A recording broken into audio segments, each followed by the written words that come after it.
What is going on, everybody? Welcome back to the Fully Inflated Football Podcast. I am your host, Marcus Whitman, TFG, and today we are going to be doing the studs and duds from Week 11.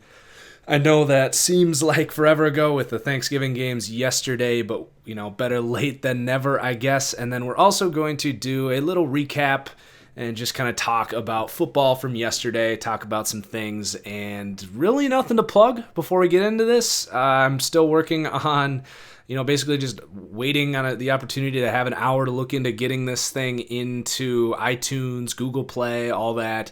Definitely want to get that done, make this more of a formal, official podcast as opposed to just having it up here on YouTube. But that's the plan. Don't have it right now. This one's just going to be on YouTube. Just a quick reminder to drop a like if you enjoy the podcast and dish out some feedback. We're new into the podcast world, so just trying to move this thing along, and any bit of feedback is welcomed. So let's just get into this thing. Let's talk about the football games yesterday.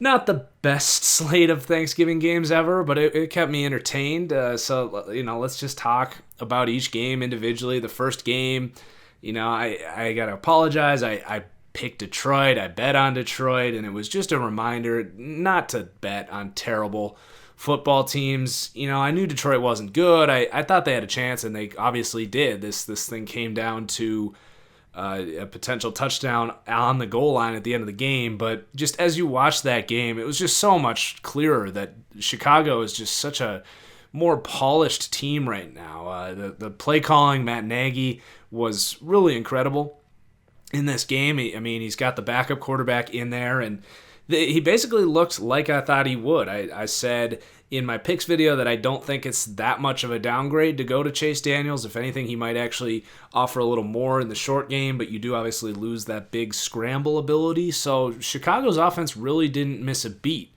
And Chicago kind of, the Bears were who we thought they were. Right? So good use of that quote right there. Big win for the Bears. They're in the driver's seat in the NFC North.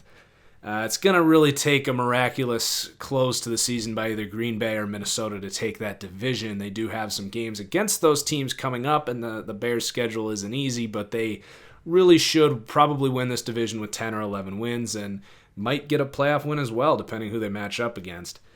But for Detroit, man, and I was going on a bit of a Twitter rampage during this game, but just so many head-scratching decisions. And a big thing here was, you watch this game, and they were moving the pocket a lot. They were trying to get rid of the ball quickly, trying to use that quick-hitting passing game that has really been their bread and butter in the Jim Bob Cooter era.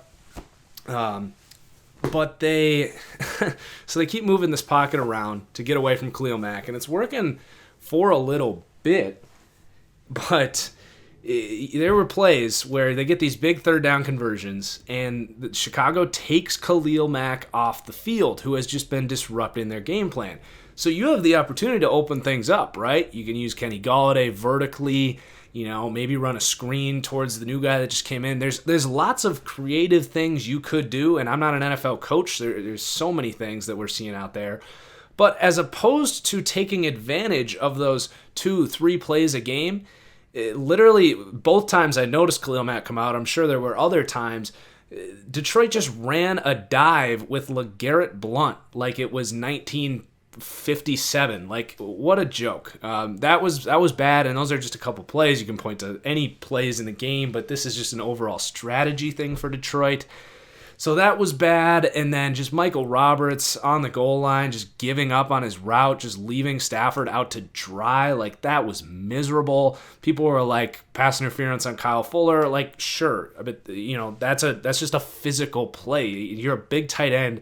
You've got 30 pounds and 2 feet 2 inches on Kyle Fuller, if not more, and you're gonna let him push you around and go get the ball? Like, come on, man. There's a reason they're targeting you in that situation. You got to be physical. So and then you can point to Detroit's offensive line, who hasn't been able to play physical for years. So there's just problems all across the board in Detroit. That's nothing new.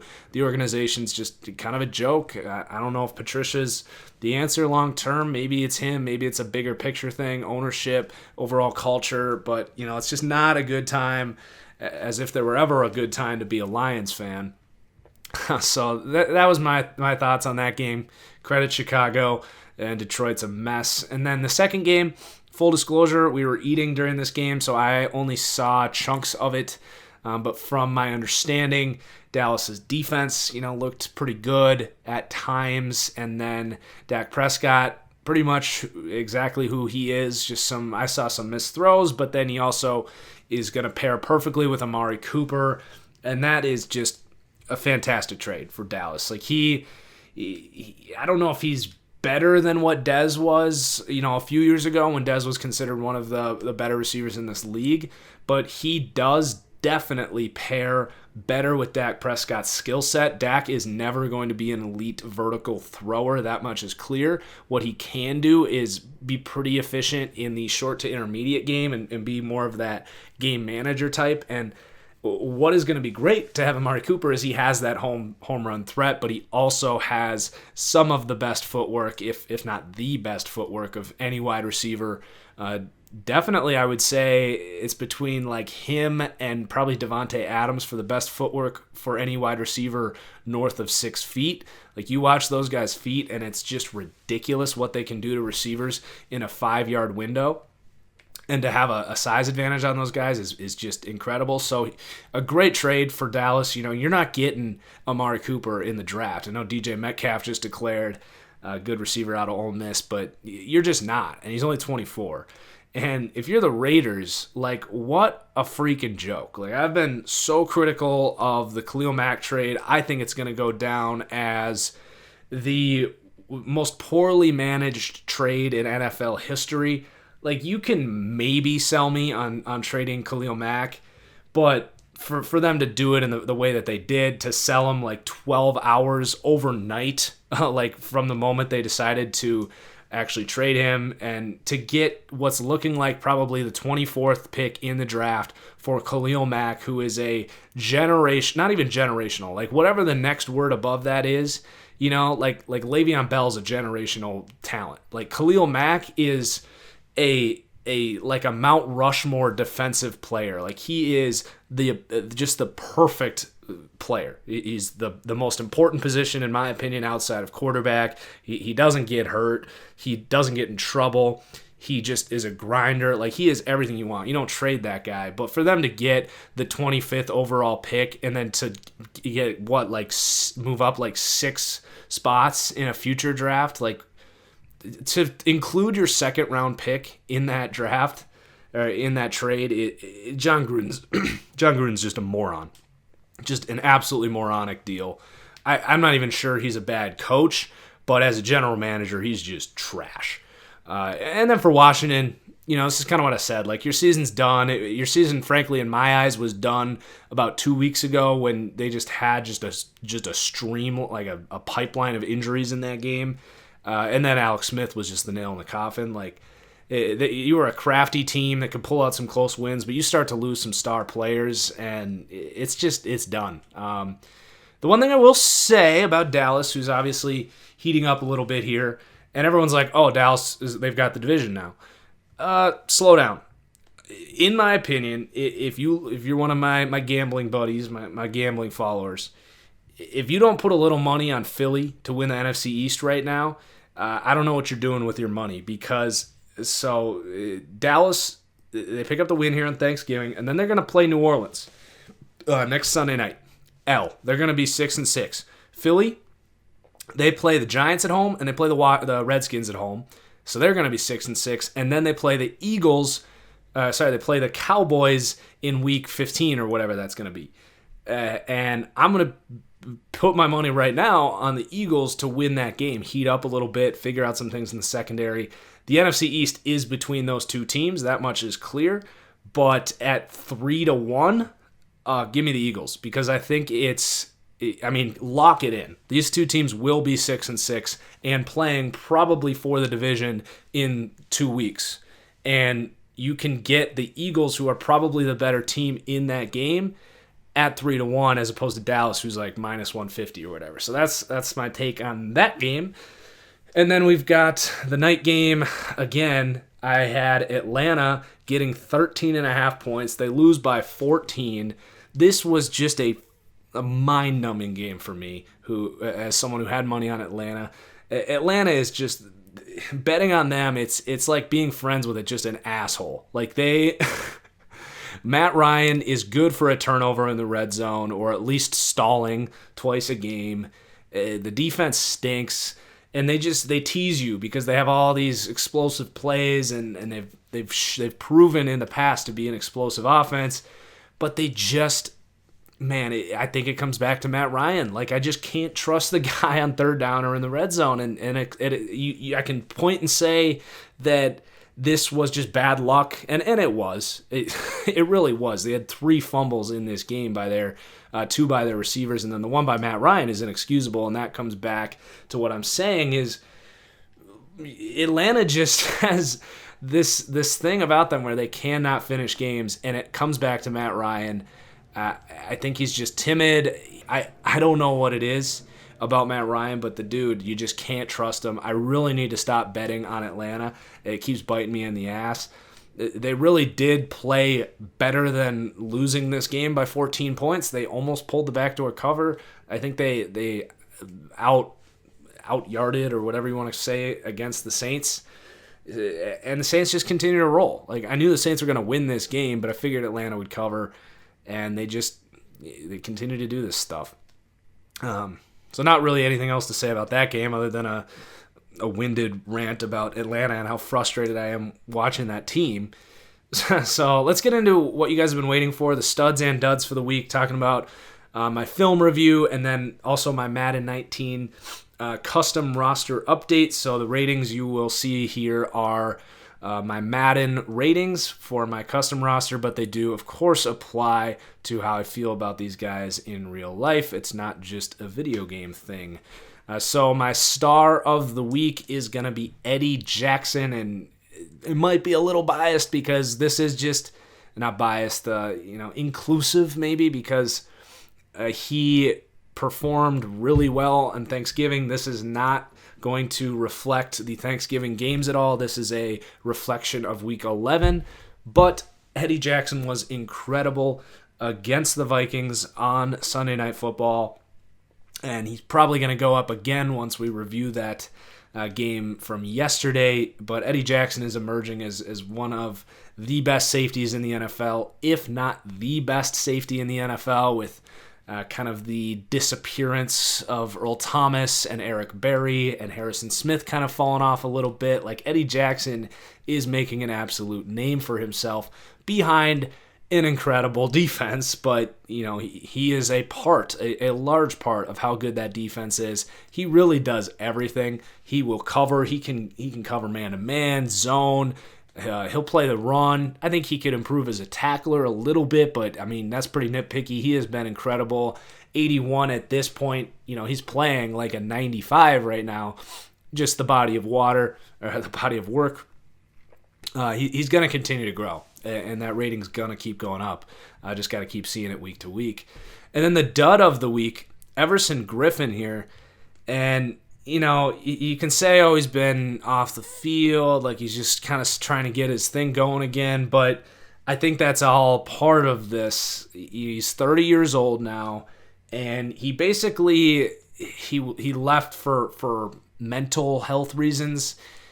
He was on crack. Like, you look into that story, and everyone just was kind of like, yeah, there was cocaine related, and I think they probably covered up that he was doing cocaine. That's all my theory. It's actually a friend's theory that we discussed, but it totally makes sense if you read into what happened that night in the team hotel or whatever. And he seems like a guy that's distracted. And the fact that he is 30 and making this money and now making these mistakes, I just don't really see that this is going to turn around, especially with kind of the downward trajectory that this Vikings team has right now. But his lack of performance while he's been on the field, as we shift back to the reviewing him as a player, there's a reason the Vikings defense hasn't been what it was last year, and it's because they're not getting that pressure from Everson Griffin. I mean, we're talking about a guy that was a top 5 edge rusher in the league last year, an all-pro player, someone I would have considered for defensive player of the year, and yeah, last year Xavier Rhodes was pretty good. Harrison Smith was incredible. But that all comes back to Everson Griffin creating that pass rush off the edge and disrupting quarterbacks. And it's dripping back. Xavier Rhodes has been really bad this year. Harrison Smith's been pretty quiet. I still think Harrison's an incredible player, but his production has not been half of what it was last year. And it all comes back to the drop-off of Everson Griffin. So we'll continue to monitor that situation. He's going to go from an 89 to an 86. And maybe he can get himself right and save this defense a little bit and get back to that superstar level. But right now he's not playing like that at all. So let's get into the game reviews. We're going to start with the Thursday night game, Green Bay at Seattle. Tightly contested game here. Green Bay continuing just to shoot themselves in the foot in the fourth quarter. 3 of the last 4 weeks, all road games, all tough opponents. And you look at the Rams and the Patriots game, fumbles in the fourth quarter, remove them from that game. And then here in Seattle, they basically stalled this offense. I think it's a combination of play calling and Rodgers just not having confidence in whether it's himself or his receivers. Something is wrong there with Aaron Rodgers. I don't think it's anything physical. So many people are pointing to that one throw on 3rd and 2. Like, that was the one bad throw he made all night. Yeah, it's a terrible time to make that throw. But, it's not like he's losing it because he couldn't make that one throw. Rodgers was still incredible, really, for the majority of this game. He's had a pretty good season. He grades out very well with PFF as well. Really, what you point to in this game is Mike McCarthy making one of the most mind-numbing coaching decisions of the year. This paired with Jason Garrett punting the ball. I mean, just look at the best teams in the league this year with the best offenses. I mean, we had Atlanta going for it on 4th and 7 on their own side of the field in the second quarter.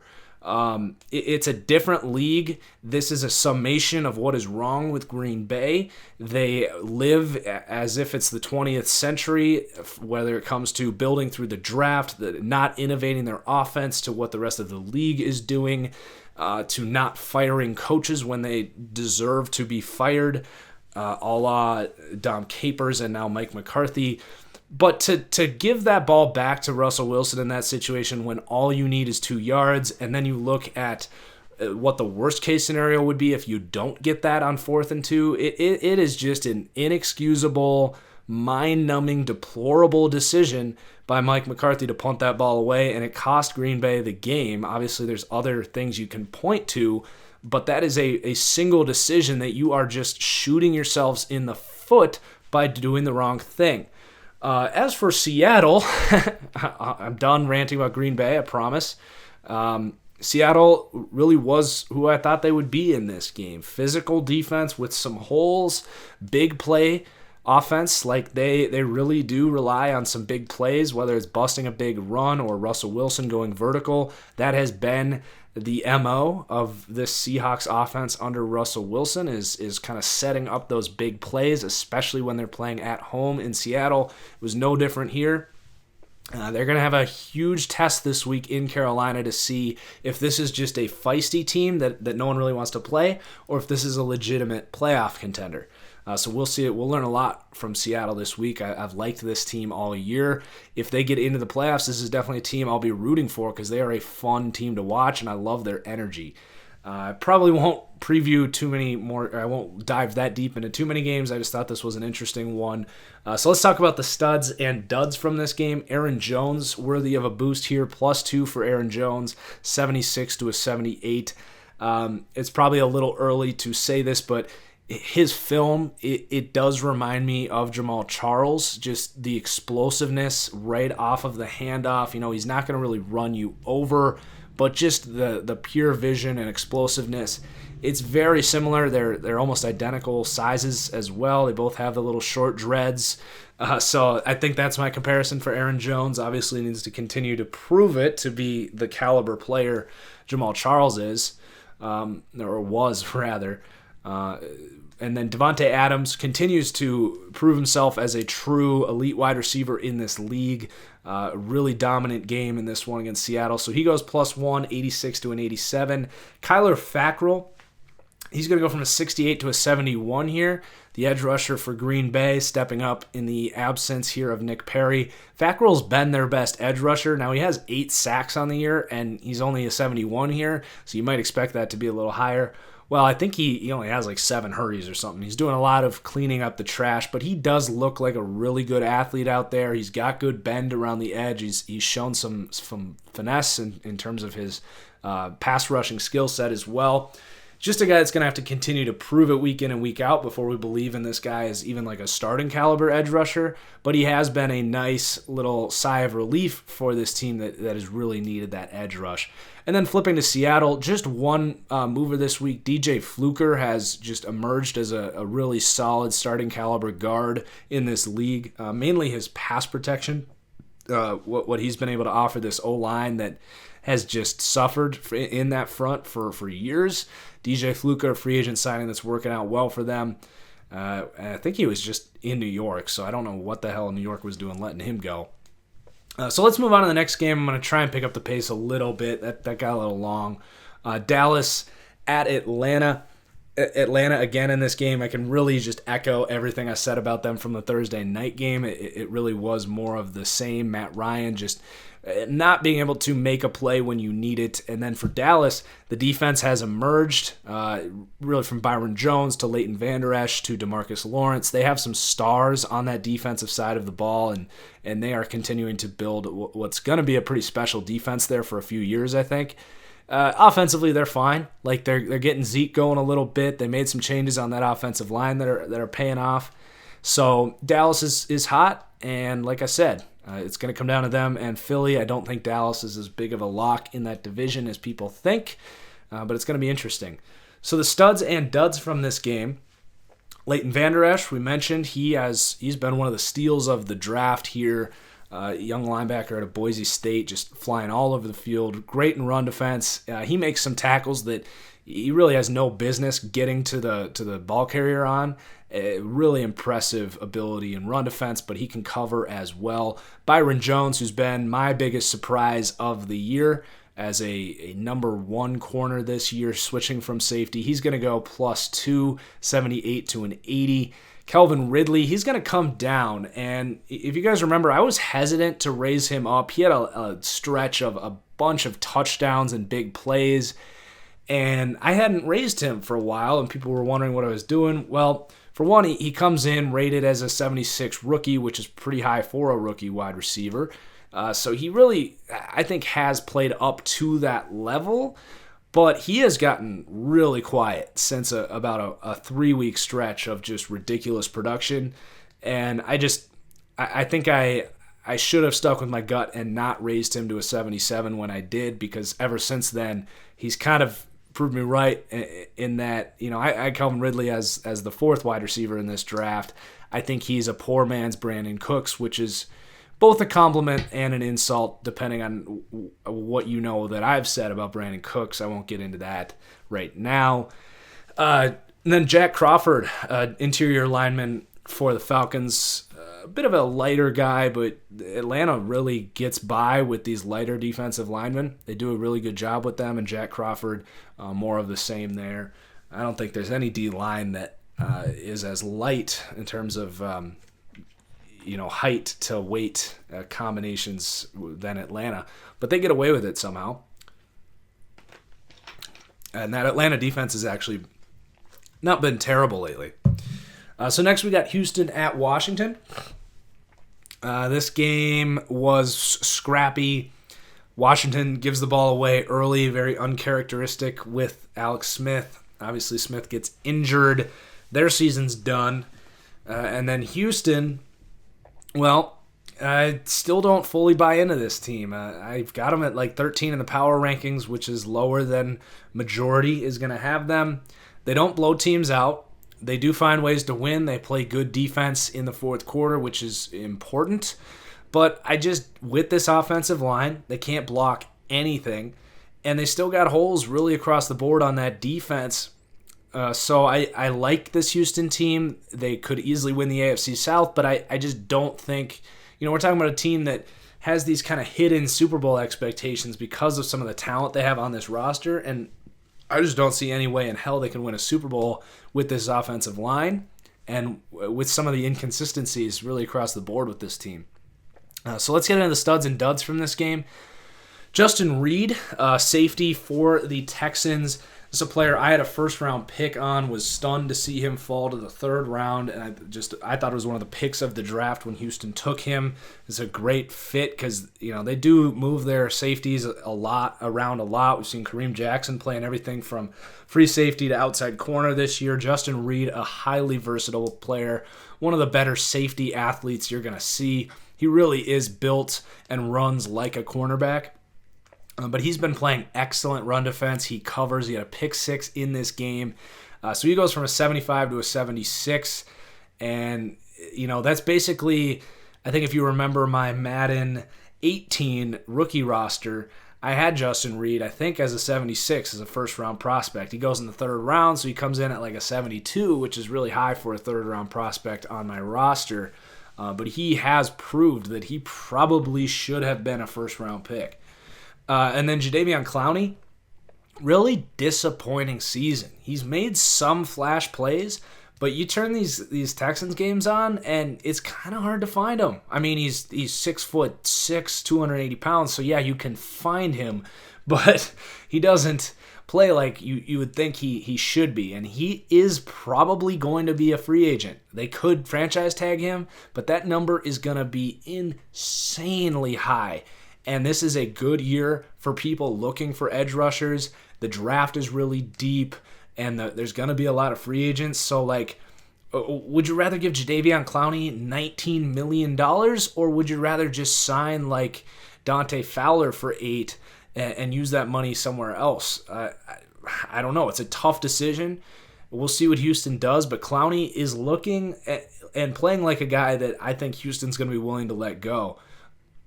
And then Preston Smith, as we flip over to the Washington side, he's been incredible for them. He goes up +1, 76 to a 77, edge rusher for them. He's, I believe, had a hard time staying on the field over the last couple of years, but he was a guy that really flashed as a rookie. Third-round pick, I think, and he is another one of these edge guys. I believe his contract is coming up. I think they'll pay him because he's been really good off the edge. He's been a big reason that they're able to force so many turnovers because he's doing such a good job getting after the quarterback. And then Zach Brown. We talked about him a few weeks ago. He has improved his coverage significantly this year. That's been his biggest problem, is his discipline in terms of zone defense and really understanding what opposing offenses are trying to do and sticking to the scheme as opposed to just kind of doing his own thing out there. Well, he's been incredible. He's been one of the best linebackers in the NFL this year. He's going to go up +1, 81 to an 82. And next game, Tennessee at Indy. Not a lot of movement in this game, but definitely a surprise, I think, to see Indy win this game by so much. I know Mariota did get hurt in this game, which definitely just took Tennessee out of it entirely. But, I don't really need to talk about Indy because I was super high on them entering the year. I was really impressed with the work they've done on that offensive line. I thought that defense was going to be underrated, and it really has all played out.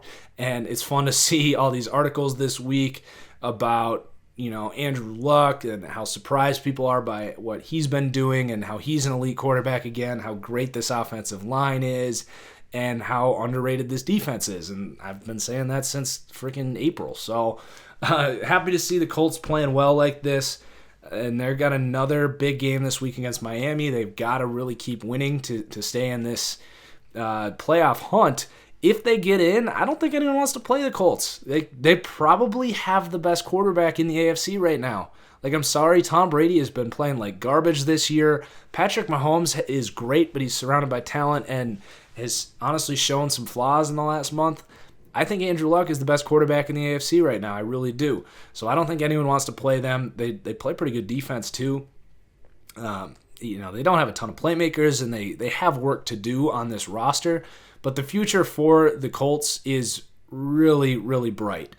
and you look at like a 3-year window for just the NFL, we know that really if you want to talk about sustaining great teams, it's all about the quarterback. And you look 3 years from now with the cap space the Colts are going to have, like the Colts are going to be right there, I think, with the 49ers and, probably the Packers with Aaron Rodgers and I guess the Chiefs. And, I could throw the Rams in there, but I don't know where Goff sits in terms of how elite he's going to be. And as that team starts to fall apart in terms of the modern era of how important cap space is and drafting well, I think the Rams' future is right now. But the Colts are right there on a 3-year window. Like if I did a 3-year power ranking, which would be fun, I might actually have to do that as I finish this tangent here. The Colts would be up there in the top 3 or 4. And then for Tennessee, it's just more of the same. Mariota it's always something with him, whether he gets hurt or his receivers can't do anything or his line decides not to show up. Like it's always something with this Titans team. And I just don't feel like talking about the Titans. We know what they are at this point. So the risers in this game, Andrew Luck is going to get a +1, 90 to a 91. Just been incredible. Should be getting more talk for MVP, but Drew Brees has been just so lights out. But going to be the comeback player of the year. There's no doubt about that. And then the tight end, Mo Alley Cox, a former basketball player, continuing to play well. He looks like one of the better players on the field over the last few weeks because he blocks. He's not just making great catches, but he blocks, which is good for him. So let's move on. Pittsburgh at Jacksonville. This game was frustrating. I worked this game for PFF, and I said Pittsburgh was going to lose this game. I called it a trap game. Pittsburgh does this all the time. Every year, 1 or 2 games, they just decide not to show up. That's exactly what happened. They should have lost this game. If you did not see this game, Pittsburgh really couldn't do anything offensively. They only run the ball 9 times in this game. Really couldn't get anything going, mainly because of turnovers. Jalen Ramsey was incredible. He responded in a big way this week. But Pittsburgh, what was I saying? Oh, yeah, they should have lost this game. You had a turnover by an interception by Big Ben called back because of a roughing the passer call that I thought was a terrible call. And then the game was over as Big Ben threw another interception on like the 2-yard line as they were looking to potentially tie the game or win the game with like a minute left. And they throw a pick and bail out pass interference. They get another chance. They get the touchdown. They win the game. Obviously, they played really good offense in the fourth quarter, and Blake Bortles, Jacksonville did everything they could to win this game despite their quarterback, and it just fell short. But this game really was over a couple times, and a couple of penalties gave it back to Pittsburgh, so lucky break there. They get out of here with a win. And to not trash Pittsburgh, I actually like their outlook. I thought that they would have this trap game, lose, and then respond this next week against Denver. I'm still going to predict that to happen. The narrative changes a little bit because they won. Well, Pittsburgh's going to be okay. You just hope they don't have one of these games in the playoffs, which they haven't really in the past, but it's something that is kind of scary with Big Ben over the last 3 years. He's a little hard to trust. It's just a truth. I'm sorry, Steelers fans. I don't mean to hate on Big Ben, but there's random games where he's one of the worst quarterbacks in the league that day, and that was this Sunday. And then Jacksonville, season's done. They've lost all momentum that they may have tried to garner in this game, but they're done. Blake Bortles, I would just move on. I get that you're paying him, but at this point, just try something else. What does it matter? If you lose, good. You get a better draft pick. I would just bench him, but it looks like they're going to ride him out for the year. So studs and duds in this game. Let's start with Pittsburgh. Javon Hargrave, nose tackle here, playing real well. +1, 75 to a 76. This front seven for Pittsburgh has really played well in the last month or so. And then Anthony Chickillo, part of that, just a rotational pass rusher, but he goes from a 67 to a 68 as he becomes a bigger part of this defense. And then we're going to flip over to Jacksonville here. Blake Bortles -1, 70 to a 69. Jalen Ramsey, who bounced back, had his best game of the year, showing what he did consistently last year as a superstar corner. +1, 87 to an 88. Now Jacksonville rumored to maybe trade him. And I know it got shut down right after by Rappaport, but Schefter usually knows what he's talking about. I believe it. I don't know if you want to pay this guy if you're Jacksonville. You're probably going to get a first-round pick for him. It's something to consider, at least. I don't think it would be crazy to trade him. And then Yannick Ngakoue, he's going to go -1. Just an incredible season last year. Still a good player, but has been much more quiet this year. I thought he was a little overrated entering the year. He's definitely showing that a little bit. And then Malik Jackson has really, really fallen off. Like, he is a rotational pass rusher at this point on the interior. He doesn't really play on rundowns. So he's going to go down 3, 80 to 77. Just honestly falling off the face of the earth. He can probably still make some plays, but he hasn't done it like at all this year. And then we're going to talk about Cincinnati and Baltimore. You got the Lamar Jackson game here. Really kind of just, game managing, running the ball a ton. Not a lot to speak of in terms of his throwing. I definitely have concerns about his accuracy and how truly elite he can be. He's a tough player to evaluate, so really only time will tell with him, but he has not given us any reasons to think he can be an accurate franchise quarterback yet. I'm not writing him off. I like Lamar Jackson. I would, if I had to bet, I would say he's not the future here, that they have 2 or 3 interesting years with him at quarterback and then decide to go elsewhere. That's kind of where I'm leaning. I do think the Joe Flacco era is probably done. It was just lame. Like, it was never going to happen. Like a Super Bowl with Joe Flacco, it was never going to happen again. Not in the modern NFL. And then for Cincinnati, they need this game this upcoming week against the Browns. I still think they're a talented team, a playoff team, that if they can get healthy, it can at least get back to that, losing the first round of quarterback purgatory that they've had with Andy Dalton. But they got to get healthy. They got to get A.J. Green back, and they got to start playing better defense. And that's really all I can say about Cincinnati. If they lose to Cleveland, you might be starting to think about moving on from Marvin Lewis, move on from Andy Dalton, maybe finally move on from this era. But we've said that before. Who the hell knows? They seem to be content with mediocrity. So let's talk studs and duds from this game. Cordy Glenn for Cincinnati, the left tackle they got from Buffalo, has been pretty bad by his standards. He's still a starting caliber tackle, I believe, but just not really playing like that kind of Pro Bowl tackle he once was. And then Bobby Hart, the right tackle, he's going to come down 1. He's been really bad. He had moved up earlier in this year, kind of looked like a good Band-Aid for them at right tackle, but that's been a big problem for them. It's been a big reason that this team has dropped off, is not getting the same protection from Bobby Hart, and then also A.J. Green being injured is just slaughtered this team's production. So that's Cincinnati. Decent amount of movement here for Baltimore. Obviously, Gus Edwards, he's going to get a +7, 62 to a 69. We'll see. It's a total, we'll see. What was the guy? I can't think of his name right now. He was the cover of Sports Illustrated for the Patriots after Jonas Gray. He comes out 250 yards, 4 touchdowns, and then we never heard that name again.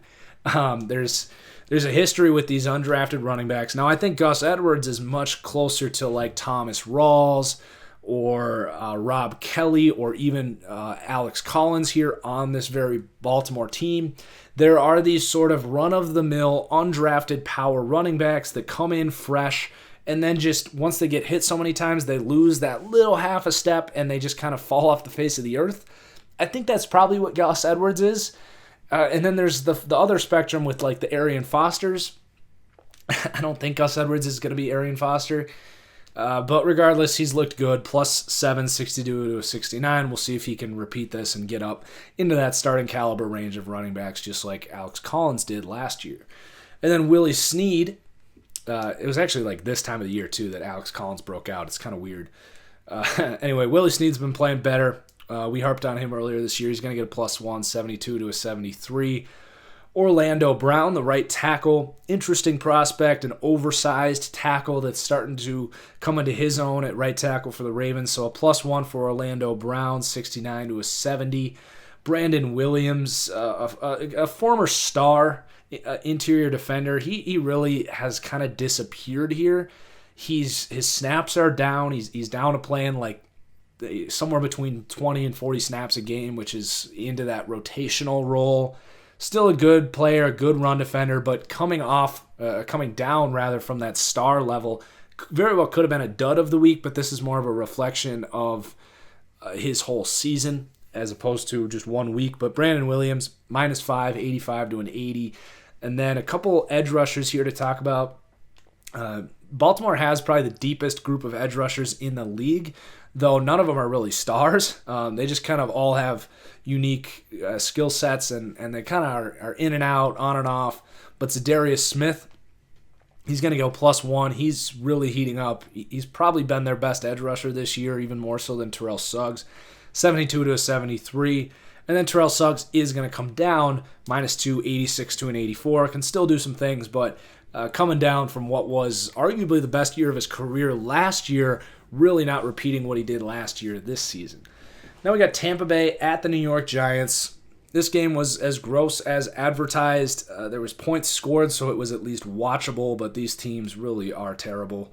I'm not really going to analyze this game because I watched the condensed version while I was editing the roster, so I didn't pay super close attention. Most of this movement is coming from PFF grades. I'll be upfront about that. I want to be honest with you guys because I'm a nice guy.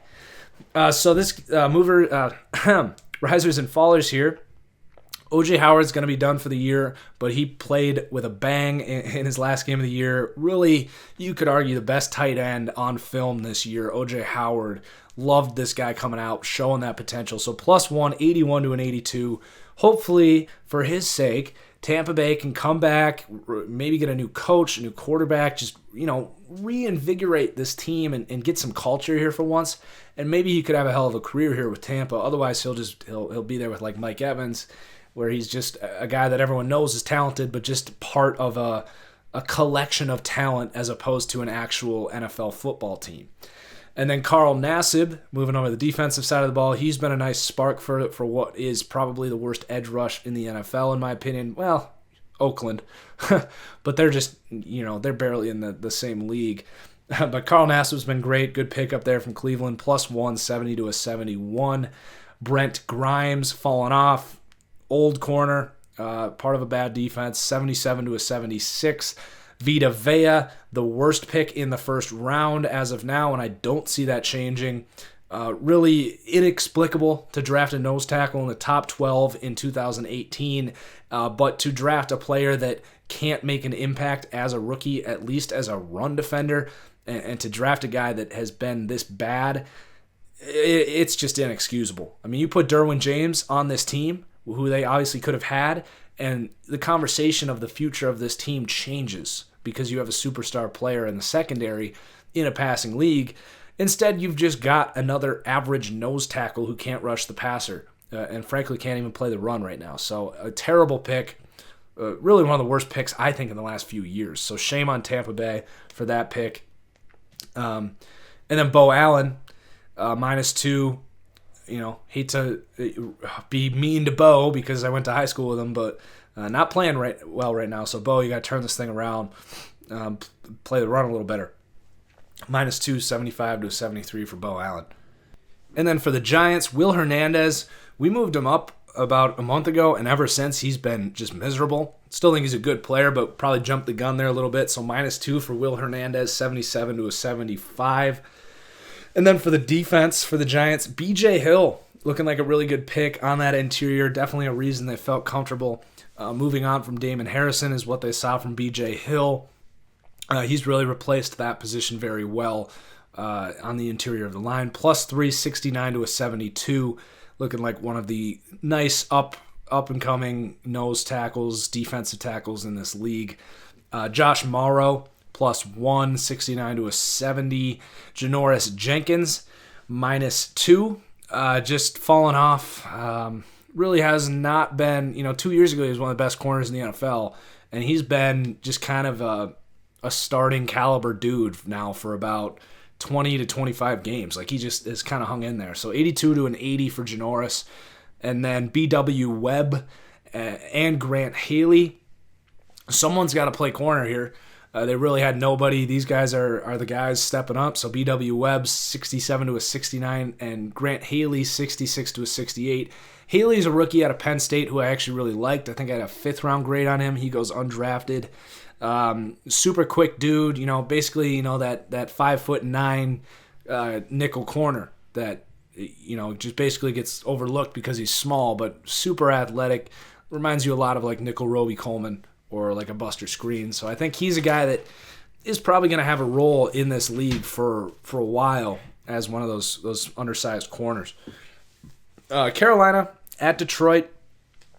Carolina played better than Detroit in this game, but they gave it away with some missed field goals and deciding to go for 2, which was extremely questionable.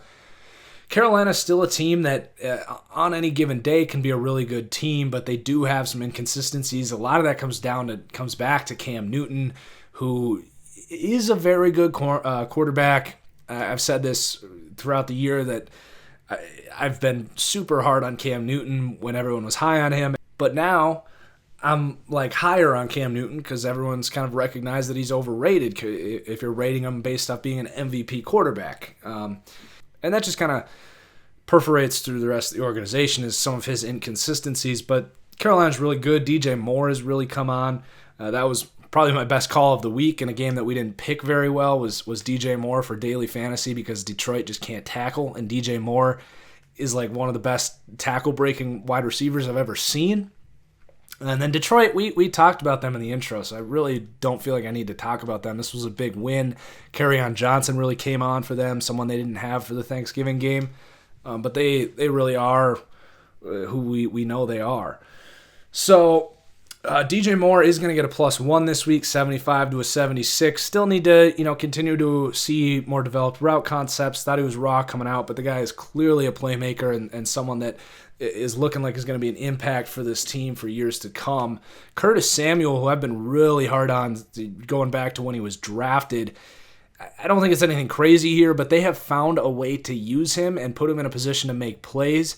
Just, he's not a refined receiver, and I don't think he ever will be, but he is a playmaker, that Tavon Austin type, and they're using him in the right way. So +2, 67 to a 69. And then K'Wan Short has really fallen off this year, -2, 91 to an 89. Just a superstar player not playing at that level. Could definitely get back to it, just hasn't been doing that this year. Dontari Poe, this is a guy that really hasn't been relevant now for, 3 years? Had his time in the sun, but is really just a whatever nose tackle right now, and hasn't really done anything for this team this year. So -3, 79 to a 76. Then we got Kerryon Johnson getting a +1 this week, 77 to a 78. Really like what we're seeing from Kerryon this year. Matthew Stafford's going to get a -1 this week, 86 to an 85. I know he doesn't have a lot of help around him, but to be an elite quarterback, you got to be able to step up and make a lot of plays without that extra help. So an 86 to an 85, just not a very good year for Stafford. And then Glover Quinn continues to struggle in coverage as he is aging and just not quite the player he once was, 81 to an 80. So let's move on. Oakland to Arizona. I'm not going to act like I watched this game. Like, are you kidding me? I'm not wasting my time watching this garbage. Let's just get into the risers and fallers based on the PFF grades. Marcel Aitman, +2. This is a guy I liked coming out. Third to fourth round grade on Marcel Aitman. He goes in the 7th round. Just a big-bodied guy that can really win contested balls. I don't think he's going to create a lot of separation or ever be an elite wide receiver or even really a number 1 wide receiver. I think my comparison, though, for him coming out was Marvin Jones, who is really good at winning contested ball situations, even though he doesn't create a lot of separation. Not quite the athlete or frankly the size of Marvin Jones, but in terms of how you use the player, I do like Marcel Aitman. I think he could be this team's Michael Crabtree. I think that would be another good comparison for him. And then Christian Kirk, rookie wide receiver for the Cardinals, he's just been producing lately. He's probably just a slot wide receiver. My comparison for him coming out was Randall Cobb. I think that holds up. Plus 172 to a 73. And then Ricky Seals-Jones, intriguing athletic tight end for the Cardinals, has been just an atrocity this year. Minus 270 to a 68. Let's move on. Philadelphia at New Orleans, just a blowout. New Orleans is red hot right now. Philly just dealing with a lot of things right now. Injuries on the offensive line and in the secondary, which are terrible spots to get hammered by injuries. How bad this offensive line has been for Philly has been a surprise for me. It's a big reason they've struggled so much, but it's not just the offensive line. The receivers have done virtually nothing. Carson Wentz has not been very good. And then the defense just dropping off significantly from what they were last year. So definitely problems in Philly. We'll see if they can bounce back at all. I don't think there's any chance they win the Super Bowl this year. I do think there's a chance they can rally for a playoff appearance in the NFC East. And then for New Orleans, just more of the same. Really impressive. Just the play calling. Drew Brees, so accurate. Still throws the ball with plenty of zip. He's been incredible. They're getting all these undrafted guys involved. The offensive line continues to dominate even without Teron Armstead. So really impressed with New Orleans all across the board. How can you not be? Definitely my pick for the Super Bowl. My preseason pick was New Orleans, and I'm going to stick with it. Carson Wentz, as we move into the studs and duds here, Wentz, it's time to drop him. We still had him rated as a 90, and you guys know I love Carson Wentz. I was super high on him entering last year, and he's showing that without all the help, he can't be that MVP candidate. Wide receiver, I'm struggling. That MVP quarterback without the help around him. Still a great player, still going to come in as a top 10 elite quarterback for me, just lowering it a little bit after he has not repeated what he did last year. And he could very well get back to it. This is only his third year in the league. And then Josh Adams, undrafted running back out of Notre Dame. Physical guy, big guy, pretty explosive straight line runner. We'll see what he can turn into. I don't think he's ever going to be a starting running back, but a nice player here. He reminds me a lot of that kind of James Starks, Marlon Mack type. That body type I don't love. Like the 6 foot guy who doesn't have a ton of quickness, more of a straight line guy, doesn't really have the leverage to like run people over. He's fine. I think I would give the ball to Corey Clement a little more if I were the Eagles, but that's just me. And then Corey Graham, the free safety that's been filling in with Rodney McLeod. He's been just awful. He's a veteran, and he's just not very explosive anymore. He's struggling in coverage, so minus 274 to a 72. Traquan Smith, the receiver for New Orleans, as we move over to that side, every time he's been on the field, he's been incredible. And this is a guy I did not love coming out of the draft. I did not really understand that pick. He reminded me a lot of Zay Jones, but he's looking like he's probably the good version of Zay Jones that some people saw, that Buffalo saw as a second-round pick. He's looking like that version. So we'll see. He's got to keep proving it. He's really only had 2 big starts, but he's been fantastic in both of them. Drew Brees thinks very highly of him. Looks like a player I was wrong on. And then Dan Arnold. I remember I had to create this guy on the roster, and I tweeted about how when the next time the Saints put this guy on practice squad, the Jets need to pick him up so they can have Sam Darnold thrown to Dan Arnold.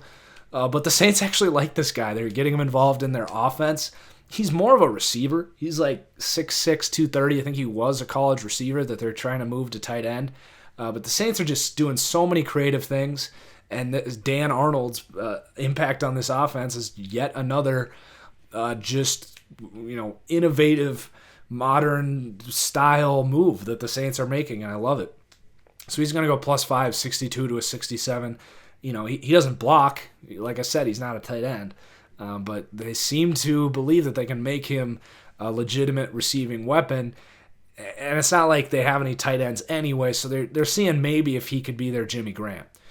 And then Keith Kirkwood, is another undrafted guy getting involved here out of Temple. Pretty athletic guy, intriguing player. I think him and Traquan Smith are two guys that you can continue to monitor here to see if these guys can be legitimate players for this explosive offense. So Keith Kirkwood +3, 64 to a 67. All right, let's move on to Minnesota at Chicago. Maybe we can keep this podcast under an hour. So this game was really just the story of Minnesota not being able to block anybody and Chicago's defense making a statement. I still think Trubisky is a bottom-level quarterback in this league right now. He has shown nice things. He has shown flashes throwing the ball vertically. He has shown his physical ability in the run game and honestly a pretty above-average ability to sense pressure and a pretty good release. He looks more often than not like an NFL quarterback. But then every 5 plays, you just don't know what you're getting. He's benefited significantly from how good this offense has been. We saw Chase Daniel produce in this offense as well. The play calling is fantastic. They've got a ton of playmakers. They lead the NFL in contested catch percentage, and it was no different in this game. You had great catches by Robinson and the rookie, I'm spacing on his name right now, Miller. He's getting a lot of help, and I still believe that you get to him and force him to get off that first read, and he's going to lose you the game, just like we saw against Miami, just like, frankly, he should have lost his team the game in this one. He was atrocious in the fourth quarter. So all the Mitch Trubisky truthers coming out like, oh, we beat the Vikings, you're wrong about Mitch Trubisky. It's like, that's not how this works. It's a team game. You can survive Mitch Trubisky when the rest of your team and your coach are this good, but I do think there's a certain ceiling there until Mitch Trubisky can prove more accuracy and more ability to react to defenses, come off first looks, and make things happen outside of the system and the scheme. So that's my Trubisky rant. We'll continue to watch him. I'm going to continue to give him a fair look. I've watched every throw he's made this year, and I'm just not that impressed. I won't get into another tangent. We'll move on. Minnesota's got work to do. Their offensive line is awful. Kirk Cousins is not a quarterback that can survive with this offensive line. He just is not mobile. He can't extend plays. It's a terrible fit. It was working early, but I think defenses have caught on, and I kind of stayed away from saying this because it seems like a take that I'm just being a Vikings hater. But honestly, you look at this offense in the first 4 weeks when they were really surprising people, myself included, and being really explosive, a significant chunk of their production, it was bizarre, came on Kirk Cousins about to get blasted, like right after the snap, just like every play, and just throwing it to the corner, knowing that his receivers on both sides were running corner routes. And we saw a interception in this game, Eddie Jackson being there on a forced throw on a corner route that hadn't developed yet.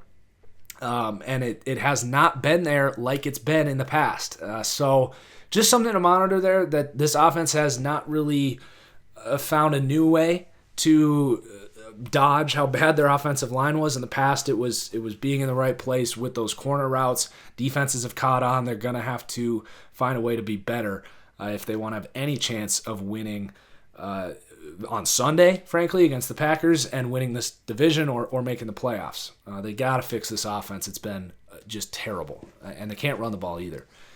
So let's talk about the studs and duds here. Kirk Cousins is going to come down one. He's kind of teeter-tottered this year between 80 and 81, so he's going to come back down to an 80. Really not impressive in this game at all. Missed some throws. Yes, he's constantly under pressure, but he had opportunities in this game. The pick was not good. That was literally just an F-it throw. But he missed Diggs on an open touchdown earlier in this game. So he's going to come back down to an 80. Still a good player, but just teeter-tottering all year. Kyle Rudolph -2, 77 to a 75. I still don't understand what Kyle Rudolph does. He can't get open. His hands are fine, whatever. You should have good hands when you're that big. And he doesn't block at 6'6", 265. He's wasted space. I continue to believe he is the most overrated player in the NFL. I don't think the Vikings can wait to release this contract. Just a terrible season for Kyle Rudolph. He's not scoring his red zone touchdowns. So, like, the fantasy players are out on Kyle Rudolph. That's really the only reason he's been a name, is because he catches touchdowns in the end zone. But you watch this guy's blocking, it is a joke. It's like he doesn't practice his blocking. And that's why I get so sick of this player, because he could be good. He has the physical ability to at least be a good blocking tight end. But anyway, let's move on. Riley Reif, -1, 74 to 73 has been a part of the problem there, as well as Mike Remmers, -1, 73 to 72. Don't need to explain that. The tape tells everything you need to know about this offensive line. Brian O'Neill has actually played pretty well, +1, but he was a 68. He's been protecting the passer decently well. Still needs to be a much better run blocker. He's been a problem in the run game, but he's at least been a little steady in terms of pass protection. He's got really nice feet. He's an athletic guy. A bit of a project coming into the league, so we'll continue to see if he can, gain weight and develop. I don't think he should be starting right now. I think he should be focusing on gaining weight and learning how to play with more leverage. But his pass protection does give you a lot of promise. So we'll see. He's a high upside prospect and an interesting player. Mackenzie Alexander's come on a little bit lately. He actually played a lot of strong safety in this game, which is interesting to me. He's been a cornerback for his career. He was that slot nickel defender in this game, but he was out there as a safety quite a bit in this game. And he had his best year of the year, or his best game of the year in terms of PFF. He's a great run defending nickelback. His coverage is terrible, but he does have a role. They're finding a good place to play him right now, so he's going to go 68 to a 70. And then Linval Joseph is going to come down too. He was rated as a superstar, coming off a great year last year, but just dropping off a little bit, 90 to an 88. And then Everson Griffin, of course, we talked about. And then on the Bears side, some movement. James Daniels, we had lowered him because he failed to beat out Eric Kush coming into the year. This was a second-round pick that myself and a lot of people really liked coming out. I had a late first-round grade on Daniels. Was a really good center at Iowa. He's playing guard here, so learning a new position. A little slow to come along, but he has been playing really good now, starting for a couple weeks, starting to play like that good pick that a lot of people thought this was. And then Akeem Hicks entering the superstar range, 89 to a 90. The guy's just a beast. He's one of the best defensive tackles in the NFL. Was just a menace this week, even though he's going against that terrible Vikings line. And then Eddie Jackson, our star of the week. So we got one game left here, Chiefs and Rams. And honestly, we didn't learn like anything in this game. We knew both these offenses were insane. I held the belief that Patrick Mahomes is still going to throw some pretty head-scratching interceptions and make some mistakes while also being extremely explosive inside this offense. And I don't mean to hate on Mahomes. I think he's going to be an incredible player, but I do think, we needed to pump the brakes a little bit based on, people were saying he's like, if you redraft a team, he's the number one overall pick. And at that time, I still said I'd rather have Wentz and Luck, and I'm going to stand by that. So these teams both showed exactly what we knew. They're both insanely explosive, incredible play calling. The Rams' offensive line is just ridiculous, and Jared Goff continues to really impress. But in terms of like who's better or like learning things from this game, I don't think there was really any takeaways. Like that game could have gone either way. I don't think there's any denying that. I don't think the winner of this game really changes a whole lot. And I know I flipped these in the power rankings. I think I did. But that just goes to show you, I don't think it really matters who won this game. But, credit the Rams that come away with this one. I thought the Chiefs made a terrible mistake in terms of managing this game at the end. When they get a helmet-to-helmet, I think it was on Tyreek Hill, or they were hitting Tyreek Hill, you need to decline that penalty because there was like 2 minutes left in the game. That is a first down and a half. All the Rams want is the ball back in that situation. Like, you need to start thinking about the clock and how much field you need to get a couple first downs to chew that thing out. And I get that they went and scored a touchdown after that, and that might be the better thing. But in this game, you've got the game in your control in that situation. You need to decline that penalty, get the ball on like the 20, pick up a first down, and then you're sitting there first and goal with the Rams out of timeouts, and you either milk that thing down, kick a field goal, and send it into overtime, or you score and they are out of timeouts and you've used up more clock. So that was terrible management. I love focusing on these, lack of awareness things by coaches. If you haven't noticed in the last 2 weeks on this channel, I'm just really intrigued by some of the questionable decisions that every coach in this league is making, whether it's Andy Reid or Mike McCarthy, on the best to worst scale. So I like breaking that stuff down.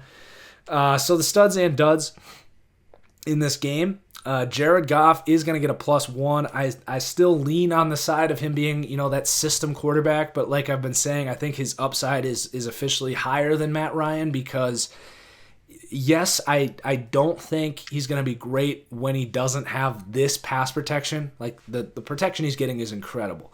But his arm talent is so much better than Matt Ryan. His accuracy downfield is so impressive. Like if he can have this type of help throughout his career, he's going to go down as one of the greats for sure. And then Josh Reynolds +3 here.